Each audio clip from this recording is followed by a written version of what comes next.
Welcome back to Generational Dr. Wealth, a personal finance show for doctors. This podcast is for educational entertainment purposes only and does not constitute financial, legal, or tax advice.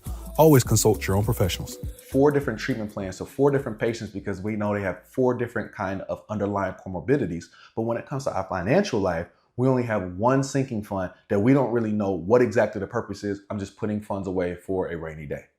No. For our personal life, we need to add that same level of complexity because being a doctor means you are one of the highest echelons when it comes to trust from the public. They trust you to take care of them. So you should be able to trust yourself to take care of your financial life. And guess what? I'm going to tell you a little secret. You're capable. You're smart enough. You have everything you need necessary to be able to organize your financial life. And for most people, we just need a little bit of structure. And again, that's the point of the blueprint. So principle number 1, as we just talked about, every dollar needs a job. And you should know when the dollars flow into my account, what am I saving these dollars for? What am I investing these dollars for? Where are these funds going? According to the blueprint, if I'm on step number 1, I know, the first dollars that roll into my account, I'm going to be putting that towards my insurances to make sure that everything is properly secured. I've insured my foundation.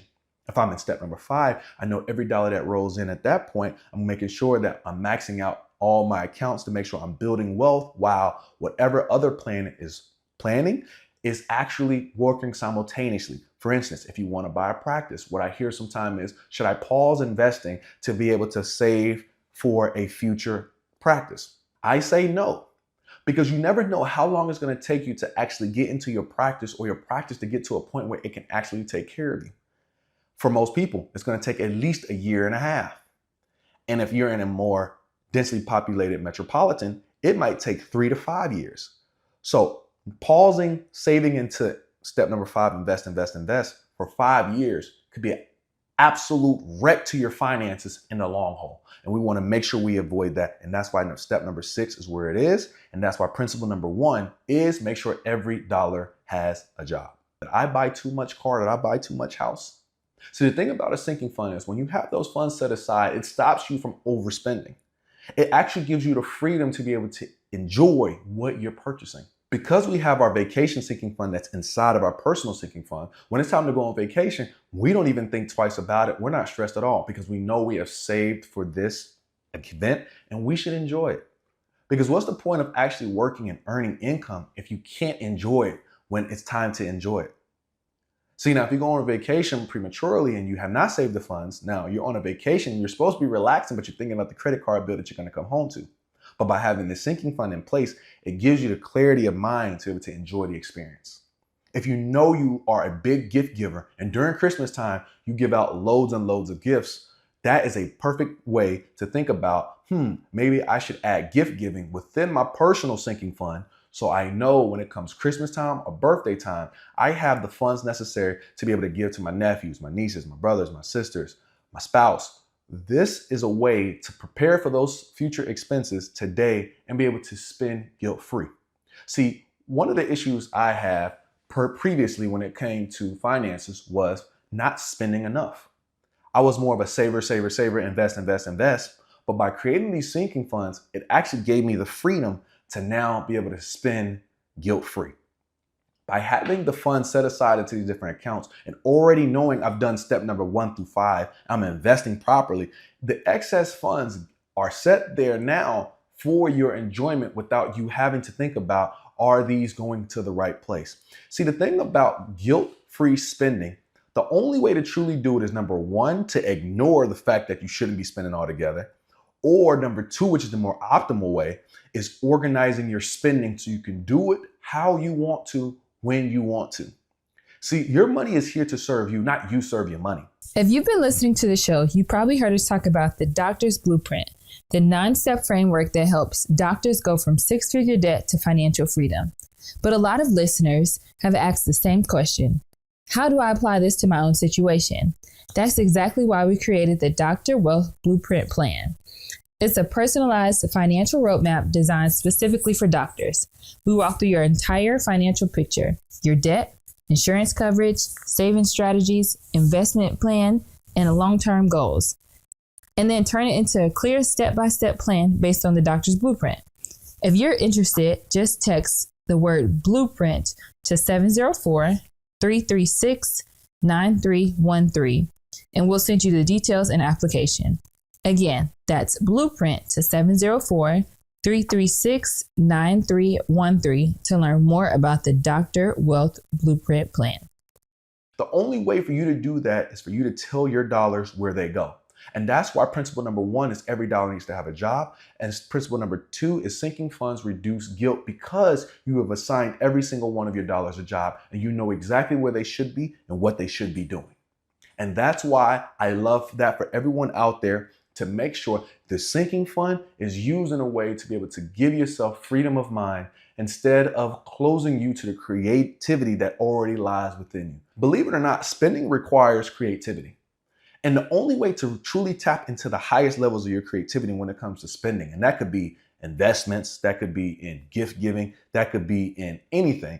The only way to tap into that highest level of creativity is to have clarity of mind. And that's why principle number 2 is sinking funds reduce financial guilt. Now, let's discuss principle number 3. And in my opinion, this is probably one of the most powerful principles for the reason for a sinking fund. And principle number 3 is stop financing predictable life expenses. I know we've all seen the Rooms to Go commercials that say interest free on this furniture until 2050, or the car commercials that say 36 months, no interest or reduced interest, when in reality, behind the scenes, they've inflated the MSRP. See, the thing about interest that we don't focus on sometimes is interest is what you pay for a lack of preparation. When you have your sinking funds in place, you avoid a lot of these interest payments that siphon and pull away at your wealth by having these funds properly in place. See, we don't want to get to step 6 of the blueprint. We don't want to walk our way back to step number 3, which is eliminate the wealth killers, anything above 8%. So if we don't have our car sinking fund in place and we want to buy a dream car, and let's say the interest rates are an exorbitant amount and you're paying 8.5% interest, see, now you have went from step number 6 in the blueprint all the way back to step number 3. And that is the reason and the purpose of these sinking funds. It's to make sure you don't go backwards, that you don't backslide when it comes to your financial progress and your financial growth. Again, I want to repeat that one more time. Interest is the penalty we pay for a lack of financial preparation. So think that to yourself. What are you currently paying interest on? Do you have a lot on your high interest credit card? Do you have a lot on your car note? See, thing about it is some interests are okay. If you know you want to purchase a home and you want to have a 30-year mortgage, that's okay. And that's why mortgage rates tend to be lower than cars or credit cards, because it is an asset-backed loan. There's something that's backing up that loan, and it's usually a larger amount. Now, for things like credit cards, there's no asset backing that credit card debt, and that's why you're paying 20 to 25% interest because of that lack of preparation. So when you have that sinking fund in place and you're in my shoes, and what happened to us in one of our Airbnbs when our basement flooded out, and the first quote we got back was $40,000 to be able to handle the water issue as well as do the proper repairs on the basement of this duplex, you're going to have the funds in place to at least be able to handle the deductible on that property insurance. So do I need to have $40,000 saved up to handle that particular issue? No. But do I need to have the deductible for that property saved up in the event of something like that happening, and some extra on the side to get repairs started expeditiously instead of waiting for the insurance company to reimburse? Absolutely yes. And that's why it's important for you to always be able to be realistic about the risk that you're assuming when you're going about your life. When it comes to purchasing a car, that comes with a certain level of financial risk. For some individuals that we coach, we see that they buy a car and within 1 to 2 years, they are what we call underwater, meaning they owe more on the car than the car is actually worth. How do we avoid that risk? We avoid that risk by having our car fund in place. One thing we notice is that some people's mortgage payments are just too high and it's literally extracting their wealth. And that's why we always suggest never having a house payment that's above 25% of your take-home income. Because what will happen is, if you don't have your sinking fund in place and you're not able to get a good interest rate on purchasing a house, on top of that, you're not putting down 20% or knowing what a doctor's loan is and getting a doctor loan. So you have to get what we call PMI, private mortgage insurance.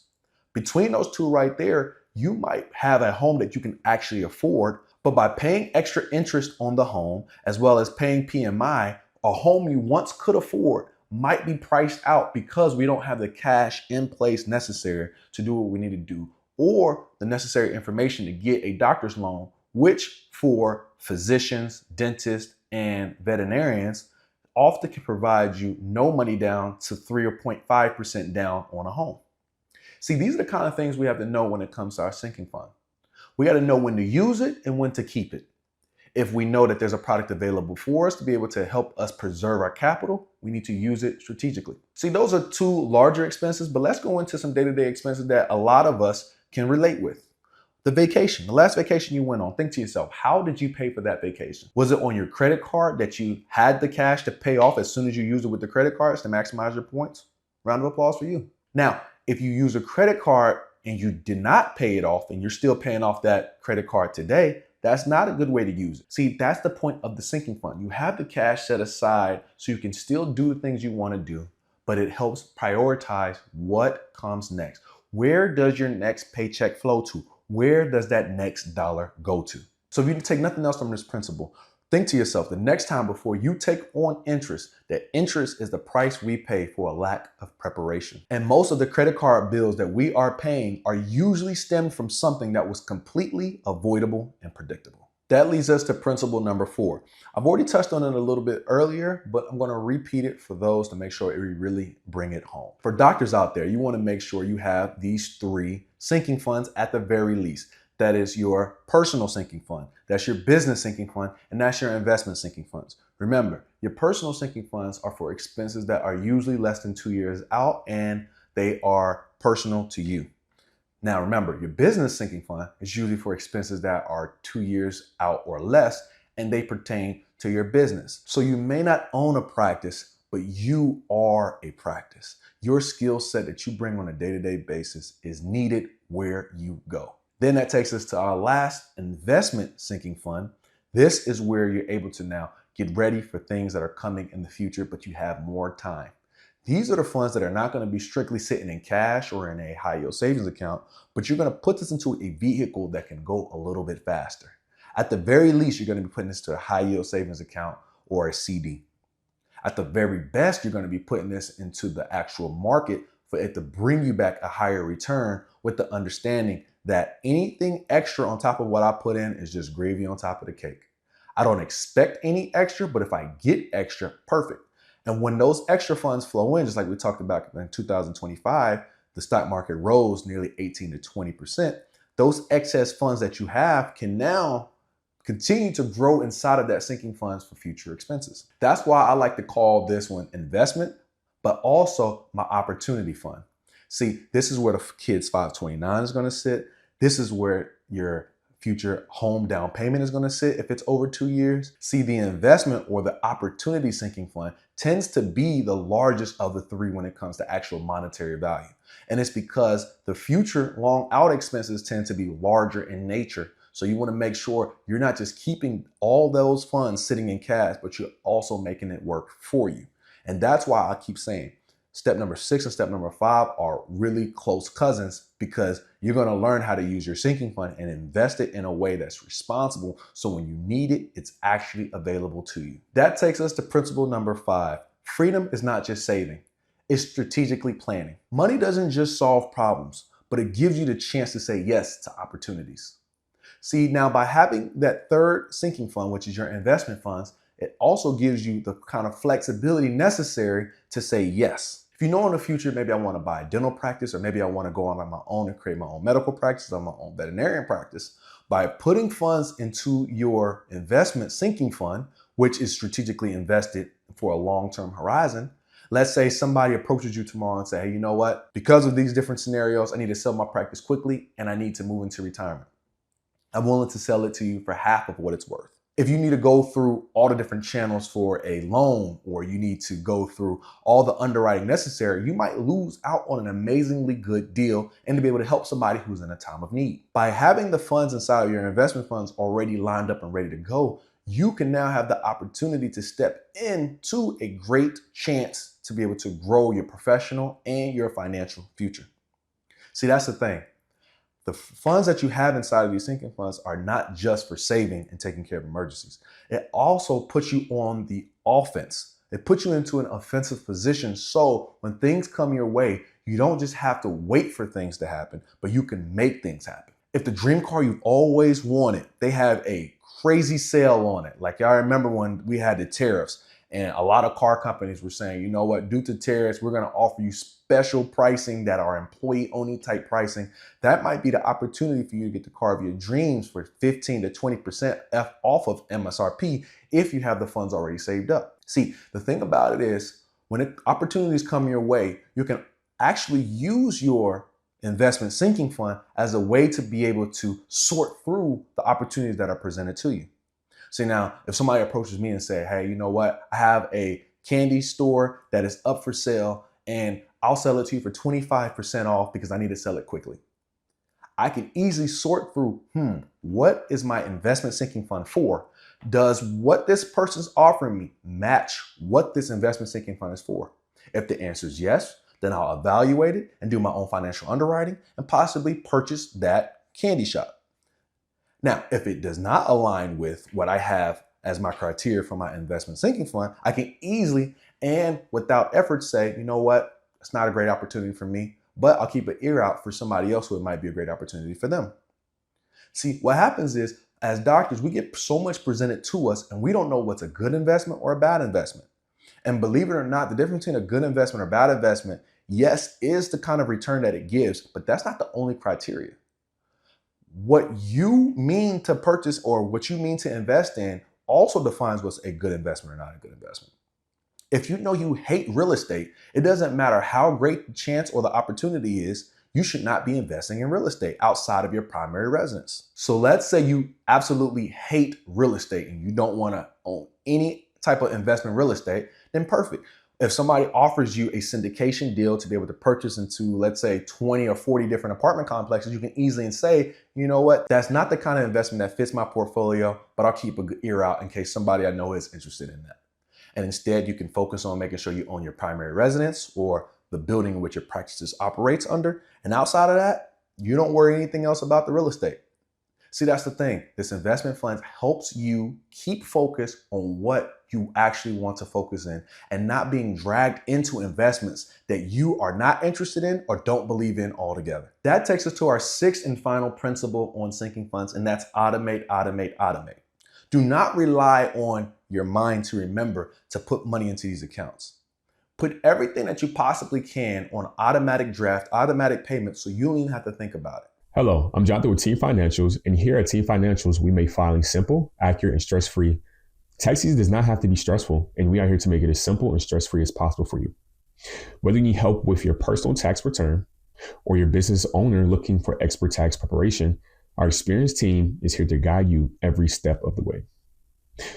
We don't just file your taxes. Our slogan here at Team Financials is we educate so you can elevate, because when you understand your finances, you make stronger, smarter moves for your future. If you mention Dr. Wealth when filing with us, you will receive $75 off your personal and business tax preparations. Ready to get started? Please reach out to us at 704-412-4242 or book directly on our website at teamfinancials.com. Take care. Have a good rest of the day. Bye.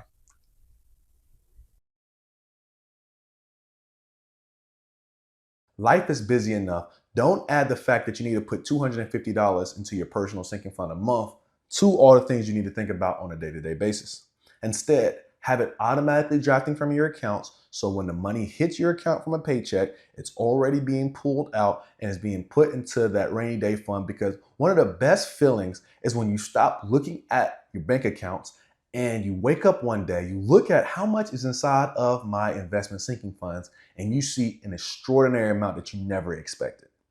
See, that's the beauty of putting things on an automatic schedule. You need to be looking at your personal credit cards and your personal bank accounts on a day-to-day basis to make sure that the expenses and the charges that are hitting it are actually non-fraudulent and you actually charge these expenses. But when it comes to these sinking funds, usually money is not coming out, only money's flowing in. So by you not even having to worry to look at that account, they have the opportunity to grow, and it's one less thing for you to think about. This rule of automation is for any expense that you have continually throughout your life. This is for your mortgage payment. This is for your sinking funds. This is for your invest accounts. The sooner you learn how to put your accounts on an automatic draft, it honestly frees you up to do what you should be doing in life. See, money takes up and consumes too much of our life sometimes, when in reality, we need to put it in its place. Like I said, money is a bad master, but it is a good servant. So by you telling money what to do on an automatic schedule every single month, I expect you to do this. This is your job. Now you're putting yourself into the driver's seat. No longer do you have to wait for money to flow in, but you are actively already telling your dollars where to go before they actually even hit your account. And then whenever that fateful day does come that you have an expense that you did not expect, let's say your MacBook goes out. Let's say a storm comes through and you need to get your roof repaired and you have a deductible. Now, that's when you're going to feel the weight lifted off your shoulders and put onto your sinking fund, because you've been preparing for this far in advance. The beauty of this step number 6 is you have the freedom to be able to do your invest in step number 5, but you also are putting the funds into your sinking fund in step number 6. And this is the final step of your financial framework. Step number 4 through step number 6 is building your financial framework. This is where the heavy lifting for not just building your wealth, but structuring your wealth is done. As we move into the last 3 steps of the doctor's blueprint, that's where you do your financial finishes and fixtures. See, that's the stuff that is done in the background once you have all of your dollars accounted for. You're investing properly, you have your sinking funds in place. Now you have the freedom to give. Now you have the freedom to take care of your low interest credit card debt. Now you have the freedom to invest in impact. I'm so excited for the next stages that we're going to have in the doctor's blueprint. But for now, remember, when it comes to your sinking funds, the interest that we pay is the penalty for the lack of financial preparation in which we had in the past. Do not let that be you. Let's create these sinking funds and let's create generational doctor wealth. My name is Dr. Jermaine Ifedi. We look forward to seeing you soon. If you would like your questions answered on the next Q&A episode, feel free to send us an email at the information below or send us a DM at Dr. Wealth Show. We look forward to seeing you next time. Bye-bye. This show is for educational and entertainment purposes only and is not intended to be financial, legal, or medical advice. We are not acting as your personal financial advisors. The strategies discussed are general in nature and may not be appropriate for your individual situations. You should always consult your own qualified financial, tax, and legal professionals before making decisions about your money. The host and guests are not responsible for any actions you take based on the information shared on this show.